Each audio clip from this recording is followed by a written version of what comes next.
Hello my dear world, welcome back to our channel vlog and blog Punalur.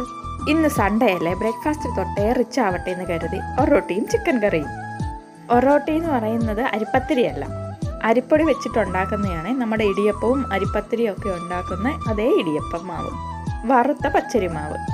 നമ്മുടെ വറുത്ത അരിപ്പൊടി മാവിലേക്ക് ആവശ്യത്തിന് ഉപ്പും അരമുറി തേങ്ങ ചിരകിയതും നന്നായി മിക്സ് ചെയ്തിട്ട് നല്ല ചൂടുവെള്ളം ഇടിയപ്പത്തിന് നമ്മൾ മാവ് കുഴയ്ക്കുന്ന രീതിയിൽ നന്നായിട്ട് കുഴച്ചെടുക്കണം. ചിക്കൻ കറിയുടെ പരിപാടിക്കായിട്ടുള്ള സവാളയിൽ എനിക്ക് പെട്ടെന്ന് അറിയാൻ വേണ്ടി ഞാൻ പ്രീതി ചേച്ചിയുടെ സഹായം തേടി. അവളെ തന്നെ ഇന്ന് ചിക്കനാണോ അമ്മയെന്ന് ചോദിച്ചുകൊണ്ടായിരുന്നു ഇഷാവാവയുടെ വരവ്. വളരെ ഹാപ്പിയാണ് ചിക്കനുള്ള ദിവസം.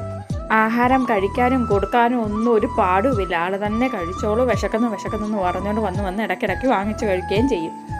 ചിക്കൻ്റെ പീസൊന്നും അങ്ങനെ വേണമെന്നില്ല, ചിക്കൻ്റെ ലെഗ് ഒരെണ്ണം കൊടുത്താൽ ആൾ ഹാപ്പി.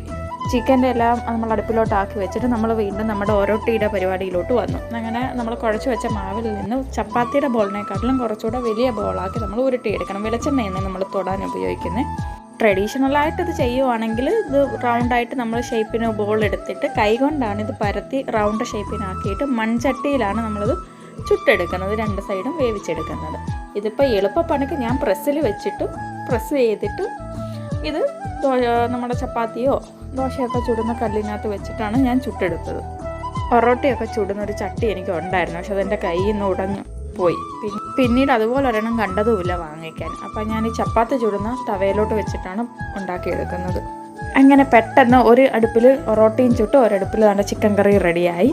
അങ്ങനെ ഞങ്ങൾ കഴിച്ചു. ഇന്നത്തെ വിശേഷം ഇത്രയേ ഉള്ളൂ. ടാറ്റാ.